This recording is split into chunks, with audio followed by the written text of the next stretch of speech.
മികച്ച സംവിധായകൻ ബ്ലസ്സി, ചിത്രം ആടുജീവിതം. 2 ലക്ഷം രൂപയും ശില്പവും പ്രശസ്തി പത്രവും. മികച്ച സംവിധായകൻ ബ്ലസ്സി, ചിത്രം ആടുജീവിതം.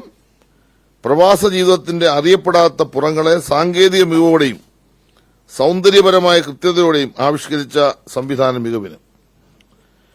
മികച്ച രണ്ടാമത്തെ ചിത്രം ഇരട്ട. സംവിധായകൻ രോഹിത് എം ജി കൃഷ്ണൻ.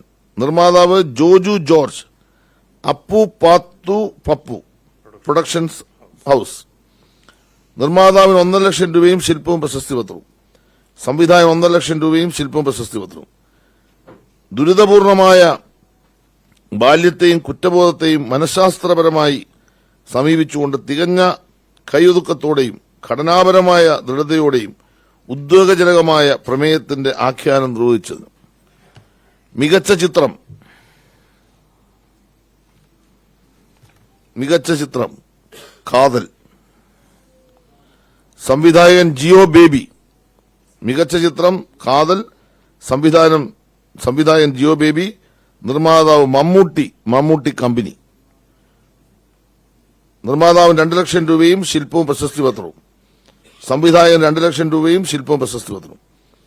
പരമ്പരാഗത മാനുഷിക ബന്ധങ്ങൾക്ക് അതീതമായി മാറുന്ന സാമൂഹിക യാഥാർത്ഥ്യങ്ങളെ അതിസൂക്ഷ്മമായും ധ്വനിപ്രധാനമായും അവതരിപ്പിച്ചുകൊണ്ട് വൈവിധ്യങ്ങളെ സ്വീകരിക്കാനും ഉൾക്കൊള്ളാനും പ്രേരിപ്പിക്കുന്ന പ്രമേയത്തിന്റെ ശക്തമായ ആവിഷ്കാരത്തിന് വളരെ സന്തോഷത്തോടെ ഞാനിത് നിങ്ങളുടെ മുമ്പിൽ അവതരിപ്പിക്കുകയാണ്.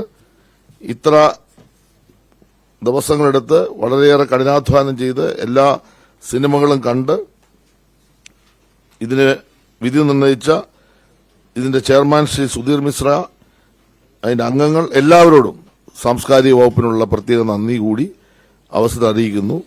ഇപ്പോൾ ചെയർമാൻ രഞ്ജിത്ത് ഇതുമായി ബന്ധപ്പെട്ട് എന്തെങ്കിലും പറയാനുണ്ടെങ്കിൽ പറയും. I think it's better, Sudhir, you talk. സുധീറിനോട് എന്തെങ്കിലും ചോദ്യങ്ങളിൽ തുടങ്ങാം. സുധീർ പറയാനുള്ള കാര്യം. I'm very grateful to have got this opportunity to come